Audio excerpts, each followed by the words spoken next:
The Great Hall of the Galactic Council was bigger than most cities on Earth. Thousands of alien beings sat in floating chairs that moved through the air like metal clouds. Each species looked different from the others.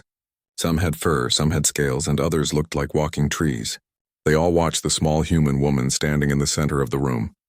Ambassador Sarah Chen wore her best uniform. The blue fabric had Earth's symbol on the shoulder, a small planet with white clouds. She had practiced her speech for months.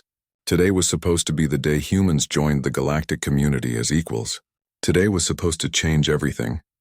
Chancellor Vexthai sat on the highest chair in the room. His body looked like a giant insect with too many arms and eyes that never blinked. When he spoke, his words came through a machine that turned his clicking sounds into words everyone could understand. "Human," he said, his voice echoing through the hall. "You come here asking for things you do not deserve. Your people are young. You have only been in space for a few hundred years. Other species here have traveled between stars for millions of years." Sarah kept her hands steady at her sides. She had expected this. Earth's leaders had warned her that some aliens thought humans were too primitive to join the council. But she believed that words could fix this problem. "Chancellor Vexthai," she said, her voice clear and strong.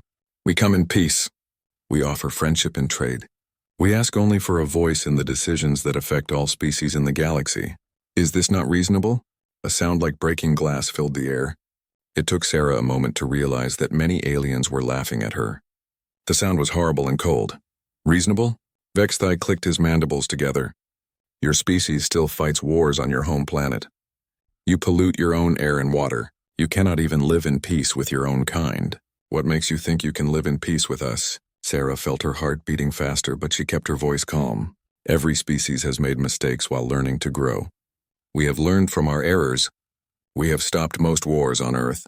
We have begun to heal our planet. We ask for the chance to prove that we can be good neighbors among the stars." "Good neighbors?" Another alien spoke from the crowd. This one looked like a walking crystal with lights inside it. "Your ships carry weapons. Your colonies have military bases. You prepare for war even while speaking of peace." "We prepare to defend ourselves," Sarah said. "Every species has the right to protect their people. We have never attacked anyone who did not attack us first." The hall grew quiet.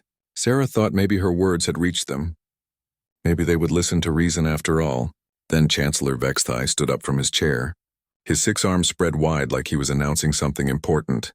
"The council has made its decision," he said. "Humans will not be given equal status. You will accept the position of a protected species. You will follow our laws. You will limit your expansion to 10-star systems. You will reduce your military forces by 90%. You will accept our guidance in all matters of importance." Sarah felt the words hit her like physical blows. This was not negotiation. This was surrender. Earth would become a slave world, told what to do by aliens who saw humans as children at best. "I cannot accept these terms," she said. "I do not have the authority to agree to such limits on human freedom. I ask that you reconsider. Give us time to discuss this with our leaders." "There is nothing to discuss," Vexthai said. His voice became harder, colder. "You will accept our terms or you will face the consequences." "What consequences?" Sarah asked, though part of her already knew the answer. "The consequence for defying the Galactic Council is death." The words hung in the air like poison. Sarah looked around the hall, hoping to see friendly faces, aliens who might speak up for her. Instead, she saw only cold stares and satisfied smiles. They had planned this from the beginning. They had never intended to treat humans as equals. 2 large aliens walked toward her. They looked like bears made of metal with glowing red eyes. Energy restraints appeared around Sarah's arms and legs, holding her in place. She could not move, could barely breathe. "This is wrong," she said, her voice getting louder. "We came here in peace. We offered friendship. You answer with murder?" "We answer with justice," Vexthai said. He pulled out a small device that hummed with energy. "Let this be a lesson to all species who think they can challenge the natural order. The Council rules the galaxy. The Council decides who lives and who dies." Sarah thought about her family on Earth. She thought about her daughter who was just starting school. She thought about the billions of humans who were depending on her to bring back good news. They would never know what really happened here. The Council would probably tell them she died in an accident, but Sarah was wrong about one thing. Hidden inside her skull, so small that no alien scanner had found it, was a quantum transmitter. Every word spoken in this hall was being sent instantly back to Earth. Every moment of this meeting was being recorded by human leaders who were watching from millions of miles away. "Any last words, human?" Vexthai asked, raising the energy weapon. Sarah lifted her head high. Her voice was strong and clear when she spoke. "Tell my people that I died free. Tell them that we tried to be friends, but you chose to be enemies. Tell them to remember this moment." The energy blast lit up the hall like lightning. Sarah's body went limp against the restraints. The smell of burned flesh filled the air. Chancellor Vexthai looked down at the dead human with satisfaction. "Remove the body," he ordered. "Send it back to Earth with a message. Tell them this is what happens to species who do not know their place." The aliens in the hall began to talk among themselves, already forgetting about the dead human. They talked about trade deals and territory disputes. They planned their lunch meetings and vacation trips. None of them noticed the small device that fell from Sarah's body and rolled under a chair, still transmitting everything back to Earth. On Earth, in a secret room deep underground, Admiral Rebecca Torres watched her friend die. Around her, other human leaders sat in shocked silence. They had hoped for peace, but they had also prepared for war. Sarah's death activated protocols that had been waiting for exactly this moment. Torres stood up slowly. Her voice was quiet when she spoke, but everyone in the room could hear the anger burning beneath the surface. "Signal all fleets," she said. "Recall every ship, every soldier, every human asset from alien space. Cancel all civilian missions. Close all trade routes. As of this moment, we consider ourselves at war with the entire Galactic Council." "Admiral," one of the younger officers said, "are you sure? We could try to negotiate." "They just murdered our ambassador," Torres said, her voice getting louder. "They killed Sarah while she was asking for friendship. There will be no more negotiations. There will be no more attempts at peace. They wanted to see what monsters look like.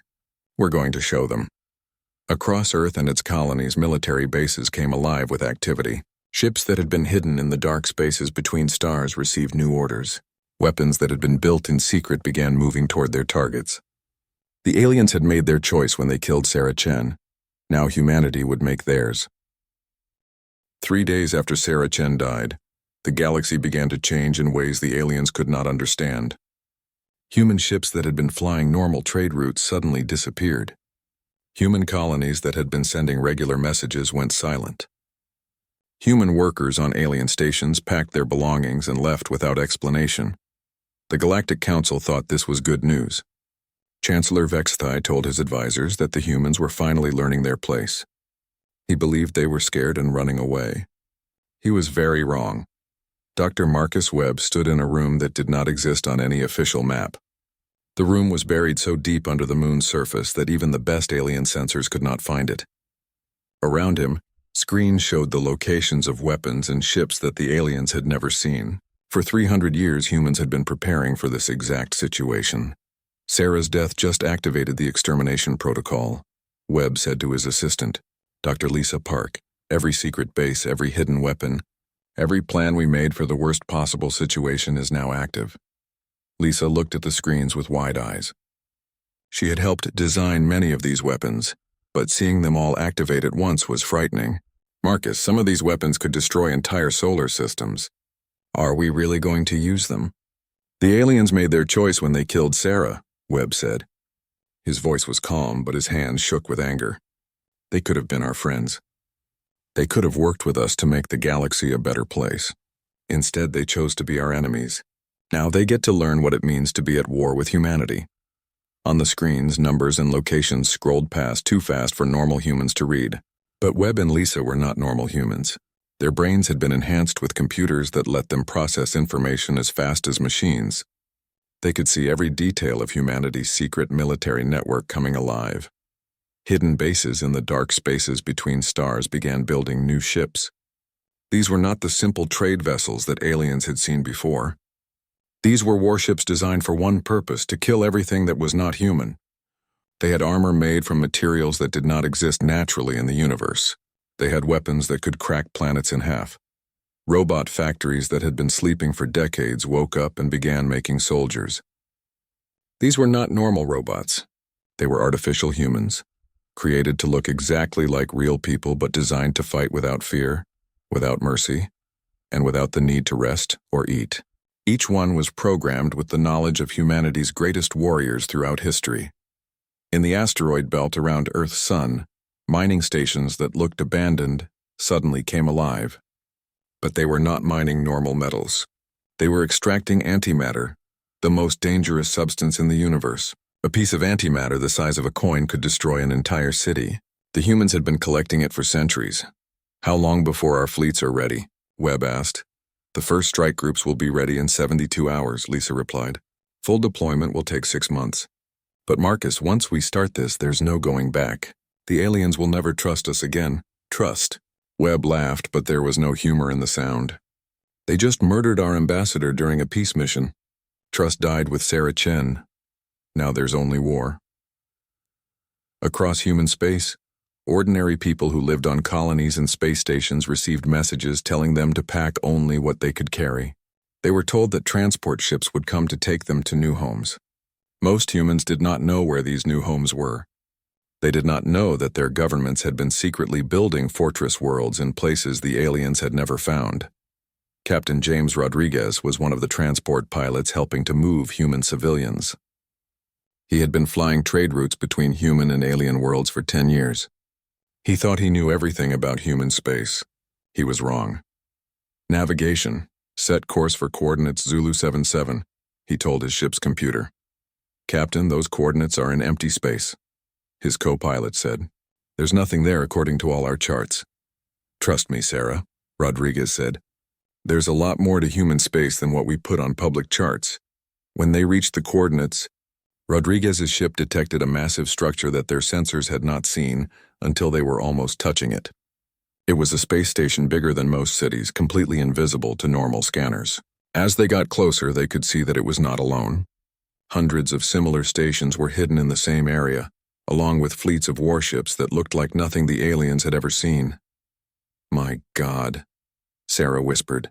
How long has this been here? Since before we made first contact with the aliens, Rodriguez said. Our leaders always knew this day might come. They just hoped it wouldn't. On Earth, Admiral Torres stood in the war room beneath the Atlantic Ocean. The room was filled with screens showing every human asset in the galaxy. Red dots showed alien military bases. Blue dots showed human forces moving into position. Green dots showed the secret weapons that were about to be activated. Status report, Torres ordered. All civilian evacuations are proceeding on schedule, reported Colonel Smith. We'll have all human non-combatants moved to secure locations within 5 days. What about our sleeper agents? Torres asked. All active and ready, Colonel Smith replied. We have people in positions throughout alien space. Many of them have been living normal lives for years, waiting for this moment. They have access to alien military networks, government systems, and critical infrastructure. Torres nodded. The humans had not just been building weapons for 3 centuries. They had also been placing people in alien societies. People who looked like normal civilians but were actually highly trained spies and saboteurs. When the war began, these people would strike from inside alien territory. Admiral, another officer said, we're receiving surrender offers from several alien governments. They want to negotiate. Ignore them, Torres said. The time for negotiation ended when they killed Sarah.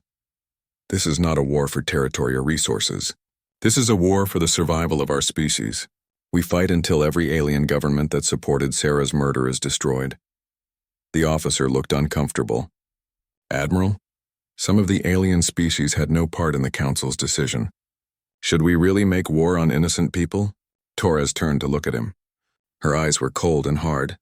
Were there any alien voices that spoke up for Sarah? Did any of them try to stop her murder? Did any of them call it wrong? The officer checked his records. No, Admiral. The vote to execute Ambassador Chen was unanimous. Then they are all guilty, Torres said. Every species that sits on the Galactic Council chose to be our enemy. Every species that watched Sarah die and said nothing chose to be our enemy. They will all face the consequences of that choice. In the deepest vaults of the secret moon base, Dr. Webb made the final preparations for humanity's most terrible weapons. These were not just bombs or guns. These were diseases designed to target specific alien genetic patterns. They were computer viruses that could take control of entire planets. They were nanomachines that could eat through any material the aliens had ever created. The Council thinks we're primitive, Webb said to himself as he watched the final status checks complete. They think we're just animals that learn to use tools. They have no idea what we're really capable of. He pressed a button that would send the activation codes to weapon systems throughout human space. For the first time in 300 years, humanity would show the galaxy what they could really do when they stopped holding back. "Sarah," he whispered to the empty room, "we're going to make them pay for what they did to you. All of them." The galaxy was about to learn that humans had not joined the galactic community to be ruled by aliens. They had joined to study their enemies and prepare for the war that everyone hoped would never come. That war was about to begin, and the aliens had no idea how much trouble they were in. Chancellor Vexthai was eating his morning meal when his homeworld died. He was sitting in his palace, looking out at the beautiful crystal cities of his people, when the first human missiles struck the planet's surface at 90% the speed of light. The impact created explosions brighter than the sun. Mountains turned to dust in seconds. Oceans boiled away into steam. The beautiful crystal cities that had stood for 1,000,000 years became clouds of glowing gas. Vexthai had just enough time to see the flash of light before his palace, his planet, and his entire species disappeared in nuclear fire. The attack on the hegemony homeworld was not an accident. It was not a random strike. It was a carefully planned message from humanity to the Galactic Council. The war had begun, and there would be no mercy for anyone who had voted to kill Sarah Chen. Admiral Torres watched the destruction from the bridge of her flagship, the Earth Defense Force vessel, Retribution. The ship was hidden in a cloud of space dust, millions of miles away from the dying planet. Her face showed no emotion as she watched an entire civilization burn. "Target destroyed," reported her tactical officer. "Hegemony homeworld is completely gone. No survivors detected." "Good," Torres said. "Signal the next strike group. Begin Phase 2. Phase 2 was much worse than Phase 1. Instead of just destroying one planet, human forces attacked 12 different star systems at the same time. They did not attack military bases or government buildings. They attacked civilian centers, trade stations, and population centers. They wanted to send a clear message. No alien was safe anywhere in the galaxy. Captain Zora Ak of the Confederation Navy was commanding a patrol fleet near the Outer Rim when he received the emergency signal. 24 alien worlds were under attack by human forces, but these were not the same humans who had been flying peaceful trade ships just a week ago. These were monsters. "Sir," his communications officer said, her voice shaking with fear, "I'm receiving distress calls from our colonies in the Rigel system. They say human ships appeared out of nowhere and started attacking civilian targets." "How many ships?" Zora Ak asked. "The colonists don't know, sir. They say the human ships appeared inside the defensive perimeter." "That should be impossible." Zora Ak knew it should be impossible. Ships could not just appear in the middle of a defended star system. They had to come from hyperspace at specific points where the local gravity was weak. But when his fleet arrived at Rigel, he saw that the humans had done exactly that. "Sensors, how did they get so close to the planet?" he demanded. "Sir," his sensor operator said, "it looks like they used some kind of new technology. They came out of hyperspace inside the gravity well of the planet itself. Our defensive satellites never had a chance to react." Zora Ak watched in horror as human ships moved through the Rigel system like sharks through water. They were not fighting like normal military forces. They were not trying to capture territory or destroy specific targets. They were trying to kill everything that moved. The human ships released clouds of tiny machines that ate through the hulls of alien vessels like acid. When alien ships tried to return fire, the humans used weapons that created small black holes, sucking entire squadrons into crushing gravity wells. Most terrifying of all, the humans seemed to know exactly where every alien ship was, even when they were hidden behind planets or asteroids. "They're using our own sensors against us," Zora Ak realized. "Somehow they've hacked into our computer networks. They can see everything we see." The human fleet moved with perfect coordination, like a single organism with many parts. When one human ship was damaged, others would immediately move to protect it. When aliens tried to retreat, human ships would already be waiting in their escape routes. It was like fighting an enemy that could read minds. "Sir," his tactical officer said, 3 more of our ships have been destroyed. The humans are not taking prisoners. They're not even trying to capture our vessels intact. They're just killing everyone." Zora Ak had fought in many battles during his career. He had faced pirates, rebels, and hostile alien species. But he had never seen anything like this. The humans fought like they wanted to destroy every living thing in the galaxy. "Open a channel to the human fleet," he ordered. "Maybe we can negotiate." When the channel opened, Zorak found himself looking at a human female with cold, dead eyes. She wore a uniform he did not recognize, and behind her he could see other humans working at control stations that looked more advanced than anything the Confederation had ever built. "This is Captain Lisa Wong of the Human Defense Force," the woman said. Her voice was calm, like she was discussing the weather. "You have 30 seconds to evacuate your ships before we destroy them." "Wait," Zorak said. "We can talk about this. The Council's decision to execute your ambassador was wrong. Many of us disagreed with it privately. We can find a peaceful solution." Captain Wong tilted her head slightly, like she was listening to something he could not hear. Then she smiled, and it was the most frightening thing Zorak had ever seen. "You disagreed privately," she said, "but you voted for it publicly. You all voted to kill Sarah Chen. That makes you all guilty. Goodbye, Captain." The channel closed. 15 seconds later, Zorak's flagship exploded around him. The attacks continued for 72 hours. Human forces struck at targets throughout alien space, always appearing where they were not expected. Always fighting with weapons that seemed impossible. They used viruses that could take control of alien computer systems. They used nanomachines that could disassemble alien technology at the molecular level. They used biological weapons that targeted specific alien genetic patterns. Most frightening of all, they seemed to know everything about alien military capabilities. They knew where every secret base was located. They knew the activation codes for alien defense systems. They knew the private communication frequencies used by alien commanders. Dr. Yeltar was the Confederation's leading expert on human technology. She had studied human ships and equipment for decades, trying to understand how such a young species had developed faster than light travel so quickly. Now she was studying the wreckage of human attacks, trying to understand how they had become so deadly. "It's impossible," she told the emergency council meeting. "The weapons they're using are centuries ahead of anything we've seen from them before. Either they've been lying about their technology level for 300 years, or they've made advances that should take thousands of years to develop." "Which do you think it is?" asked General Mordek. "Both," Dr. Yeltar said. "I think they've been hiding their real capabilities since the day we first met them. And I think they've been specifically designing weapons to fight us. Every attack they've made has used weapons that target our specific weaknesses." The room grew quiet as the alien leaders realized what this meant. The humans had not just happened to develop weapons that worked well against alien technology. They had studied alien species for centuries, learning their weaknesses, and then designed weapons specifically to exploit those weaknesses. "They've been planning this war since the day we made first contact," General Mordek said. "They came to us pretending to want peace, but they were really preparing to destroy us." "No," Dr. Yeltar said. "I think they really did want peace. But they also prepared for the possibility that we would choose war instead. When we killed their ambassador, we activated plans they had hoped never to use. On Earth, Admiral Torres received reports from human forces across the galaxy. The first phase of the war was going better than anyone had expected. Alien military forces were in complete chaos. Their communication networks were failing.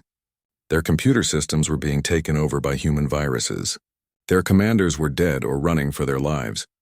"Admiral," her intelligence officer reported, "we're receiving surrender offers from 47 different alien governments. They're offering to give us anything we want if we'll just stop the attacks." "Tell them all the same thing," Torres said. "Unconditional surrender. They must disband their militaries, turn over their weapons, and submit to human authority. Any government that refuses will be destroyed completely." "Ma'am," the officer said, "some of these species had very little to do with the Council's decision. Should we really demand their complete surrender?" Torres looked at him with the same cold eyes that had watched Sarah Chen die. "Officer, did any alien species speak up for humanity when our ambassador was murdered? Did any of them call for mercy?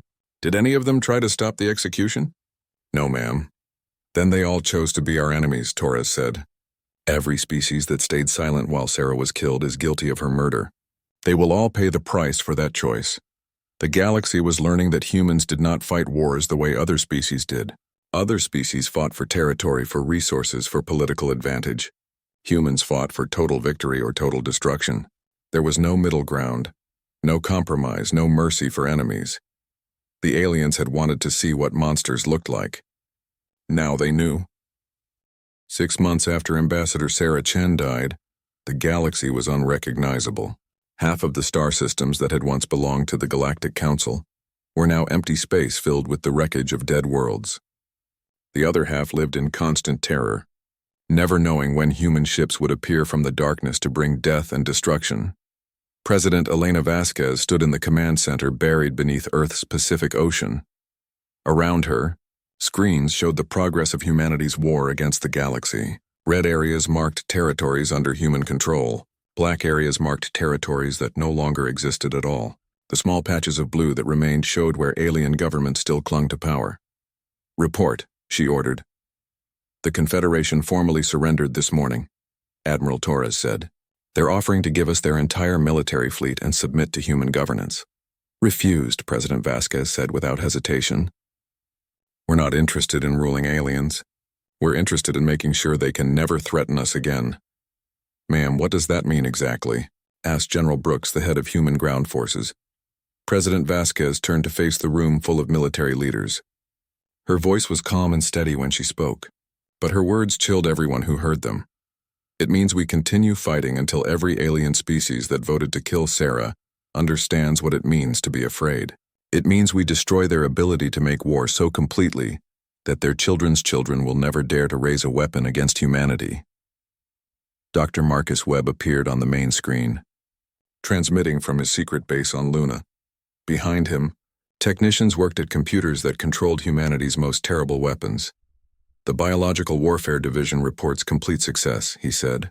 "The plague designed to target hegemony genetics has spread to 17 different star systems. The hegemony as a species will be extinct within 90 days. What about the Crystalline Collective?" President Vasquez asked. "Their computer networks have been completely infiltrated by our AI viruses," Webb replied. "We can control their defense systems, their transportation networks, even their food production facilities. They're entirely at our mercy." "Then don't show them any," the president said. "Use their own systems to destroy them." Across the galaxy, alien species that had ruled the stars for millions of years found themselves helpless against an enemy they had fatally underestimated. The humans did not fight like civilized beings. They did not follow the rules of war that had governed galactic conflicts for eons. They fought like demons from the darkest nightmares. Commander Zell-An of the Crystal Collective watched in horror as her own defense platforms turned their weapons on civilian centers.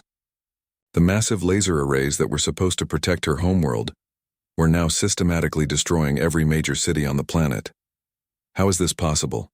she demanded. "Those systems are hardwired. They can't be controlled remotely." "The humans have found a way," her chief engineer reported. "They're using some kind of quantum virus that can rewrite the basic programming of our computers.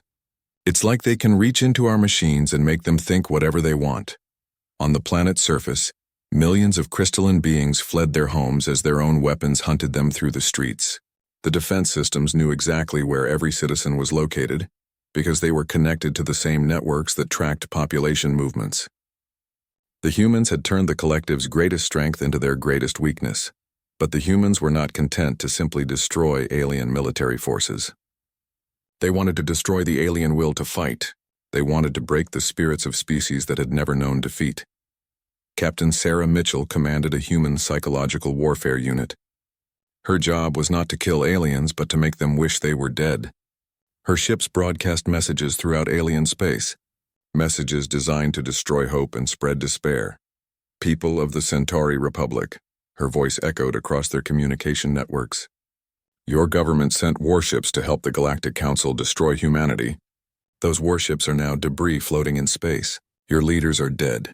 Your colonies are burning. Your children have no future." The messages continued for hours, listing every defeat, every destroyed world, every dead alien leader. They included detailed descriptions of exactly how each alien military unit had been destroyed, along with recordings of their final moments. The humans wanted every alien to know that resistance was hopeless. "Your gods cannot save you," Captain Mitchell's voice continued. "Your technology cannot protect you. Your courage cannot help you. The only choice you have left is how you want to die. Quickly, if you surrender now, or slowly, if you continue to resist." The psychological warfare was devastatingly effective. Entire alien fleets surrendered without firing a shot. Planets evacuated their populations to avoid human attacks. Governments collapsed as their people lost all faith in their ability to fight back. But surrender was not enough for humanity. President Vasquez had made it clear that this war would only end when the aliens learned a lesson they would never forget. Admiral Torres stood on the bridge of her flagship as it approached the Vegan system, home to one of the galaxy's oldest and most respected civilizations. The Vegans had been among the first species to support Ambassador Chen's execution. Now they would be among the first to pay the full price for that decision. "Admiral," her tactical officer said, "the Vegan government is broadcasting surrender offers on all frequencies. They're offering to give us anything we want." "Ignore them," Torres ordered. "Begin orbital bombardment of all major population centers." "Ma'am," the officer said, "our intelligence reports indicate there are over 12 billion civilians on that planet. Many of them probably had no say in their government's decision." Torres turned to look at him. Her face showed no emotion at all. "Officer, did those 12 billion civilians speak up when our ambassador was murdered? Did they protest their government's decision? Did they demand justice for Sarah Chen?" "No, ma'am. There's no record of any significant protest." "Then they chose silence when they should have chosen justice," Torres said. "Silence makes them complicit in Sarah's murder. Begin bombardment." The attack on Vega lasted for 3 days. Human ships systematically destroyed every city, every town, every settlement on the planet's surface. They used weapons that turned rock into lava, and lava into gas. When they were finished, the planet that had been home to one of the galaxy's greatest civilizations was nothing but a ball of molten rock. The destruction of Vega sent shock waves throughout the remaining alien territories. Species that had thought themselves safe suddenly realized that the humans would accept nothing less than total victory. Governments that had been considering negotiations decided to surrender unconditionally instead. But even unconditional surrender was not enough to save them. The Andorian Empire surrendered completely, offering to disband their military and pay tribute to humanity for 1,000 years. The human response was to release a biological weapon that targeted Andorian brain chemistry, turning their entire population into mindless zombies. The Silicon Confederacy offered to share all their technology and scientific knowledge with humanity. The humans accepted the information, then used nanomachines to disassemble every silicon planet at the molecular level. The Aquatic Alliance begged for mercy, pointing out that they had never even met a human before the war began. The humans used sonic weapons to boil their oceans, cooking every member of their species alive in their own homes. Dr. Yeltar sat in her laboratory, surrounded by the wreckage of what had once been galactic civilization. She was working on a project that she hoped might save whatever was left of the galaxy. A complete analysis of human psychology and behavior, trying to understand what had turned them into such monsters. "They were not always like this," she dictated to her computer. "Historical records show that humans were capable of mercy, of forgiveness, of peaceful coexistence with other species. But something changed when we killed their ambassador. It was like we broke something inside them that can never be fixed." She had studied every human attack, every human message, every human decision since the war began. The pattern was clear. Humanity was not trying to conquer the galaxy. They were trying to make sure the galaxy could never threaten them again. "They are not fighting for territory or resources," she continued. "They are fighting for survival. They believe that any alien species left alive is a potential threat to human existence. So they are eliminating all potential threats." The door to her laboratory exploded inward. Human soldiers in black armor entered, their weapons already trained on her. Their faces were hidden behind masks that looked like skulls. "Dr. Yeltar," the lead soldier said, his voice artificially distorted by his mask. "You are under arrest for war crimes against humanity." "War crimes?" she asked. "What war crimes?" "I'm a scientist. I've never fought in any battles." "You helped design the weapons that alien fleets used against human colonies," the soldier replied. "That makes you a legitimate military target." "Those weapons were designed for defense, not aggression," she protested. "I never intended for them to be used against humans." "Intention is irrelevant," the soldier said. "Results are what matter. Your weapons killed humans, therefore you die."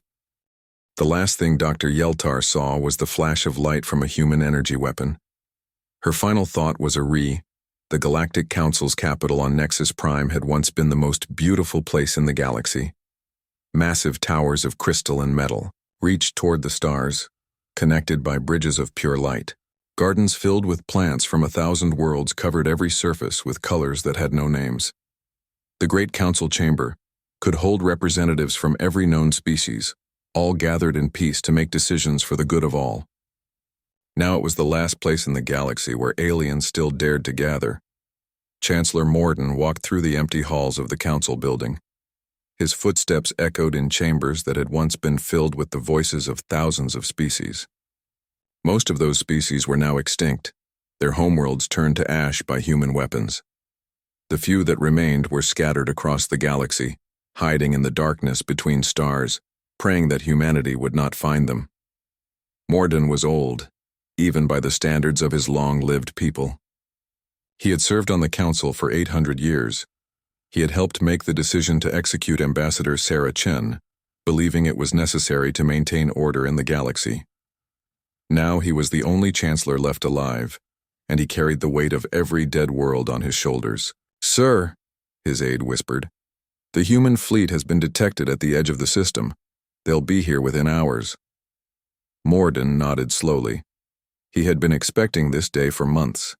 Every other council world had fallen to human attacks. Nexus Prime was the last symbol of galactic civilization, and the humans would not let it survive. In the council chamber, 43 alien beings sat in chairs that had once held representatives of over 1,000 species. These were the survivors, the last remnants of governments that had ruled the galaxy for millions of years. They looked like refugees now, their clothes torn, their faces marked by fear and desperation. "The humans have made their intentions clear," Morden said as he took his place at the center of the chamber. "They are not interested in conquest. They are not interested in tribute. They want complete extermination of every species that was part of the council when Ambassador Chen was executed." "Surely they can be reasoned with," said Ambassador Yelkarin of the Helix Confederacy. Her people were among the few who had tried to speak against Chen's execution, though they had ultimately voted with the majority. "We can offer them anything they want. Technology, resources, territory, anything." "They don't want our technology," Morden replied. "They've already proven their weapons are superior to ours. They don't want our resources. They have the entire galaxy to strip for materials. They don't want our territory. They want our extinction." The chamber fell silent. These were beings who had lived for centuries, who had seen the rise and fall of star empires, who had thought themselves the eternal rulers of the galaxy. The idea that they could simply be wiped out of existence was too horrible to accept. Admiral Rebecca Torres stood on the bridge of the human flagship Retribution as it approached Nexus Prime. Around her ship, the largest human fleet ever assembled moved through space like a cloud of death. 3,000 warships, each one capable of destroying planets, all focused on a single target, the last stronghold of the aliens who had killed Sarah Chen. "Admiral," her tactical officer reported, "we're receiving multiple surrender signals from the Council. They're offering to disband completely and submit to any terms we dictate." "Terms?" Torres laughed, but there was no humor in the sound. "They think this is still a negotiation. They still don't understand what they started when they killed Sarah." She opened a communication channel to the council chamber. The main screen showed her the pathetic remnants of the galaxy's former rulers, huddled together like frightened children. "This is Admiral Rebecca Torres of the Human Defense Force," she said. Her voice was calm and professional, as if she were announcing a routine patrol schedule. "You have 1 hour to evacuate all personnel from Nexus Prime. After that time, we will begin planetary bombardment." Chancellor Morden stepped forward on the screen. Torres recognized him from the recordings of Sarah Chen's execution. He had been the one to cast the first vote for her death. "Admiral Torres," he said, "I am Chancellor Morden. I speak for what remains of the Galactic Council. We wish to surrender completely and unconditionally. We will give you anything you ask for, just please show mercy to our people." "Mercy?" Torres asked. "Did you show mercy to Ambassador Chen when she begged for her life? Did you show mercy when she asked for just a chance to discuss peace? The execution of your ambassador was wrong, Morden said. Many of us have regretted that decision every day since it happened. We were afraid that humans would try to upset the balance of power in the galaxy. We made a terrible mistake. Yes, you did, Torres agreed. You made the mistake of thinking we were weak. You made the mistake of thinking we would accept being treated like animals. Most importantly, you made the mistake of killing the only human who still believed peace was possible. She paused, letting her words sink in before continuing. Sarah, Chen came to your council with hope in her heart and trust in her voice. She believed that intelligent beings could work together for the good of all. You answered her hope with violence. You answered her trust with betrayal. You taught humanity that aliens cannot be trusted, cannot be reasoned with, and cannot be allowed to live. Please, Morden begged, there must be something we can do to make amends. Some way to earn forgiveness. Forgiveness? Torres shook her head. Sarah was the one who believed in forgiveness. Sarah was the one who thought aliens could change, could learn, could become better than they were. You killed her. You killed the only human who would have spoken for mercy. Around the flagship, human ships began moving into bombardment positions, their weapons powered up with a sound like thunder, preparing to reduce Nexus Prime to cosmic dust. You want to know what you can do to make amends? Torres asked. You can die knowing that you brought this on yourselves. You can die knowing that every alien species that dies in this war dies because you chose violence over peace. You can die knowing that the blood of an entire galaxy is on your hands. Chancellor Morden fell to his knees in the council chamber. Around him, the other survivors wept and wailed as they realized that death was inevitable. There would be no last-minute rescue, no miracle salvation, no mercy from the humans they had wronged so terribly. Wait, Mordoon said, looking up at the screen with desperate eyes. Before you kill us, answer one question. What did you want from us? What could we have given you that would have prevented all this? Torres was quiet for a long moment. When she spoke, her voice was softer than it had been, almost sad. Sarah told you what we wanted, she said. We wanted to be treated as equals. We wanted a voice in the decisions that affected our people. We wanted to be part of something larger than ourselves, something that could make the galaxy a better place for everyone. And now? Morden asked. Now we want you to remember, Torres said, her voice becoming hard again. We want you to remember Ambassador Sarah Chen. We want you to remember that she came to you in peace and you answered with murder.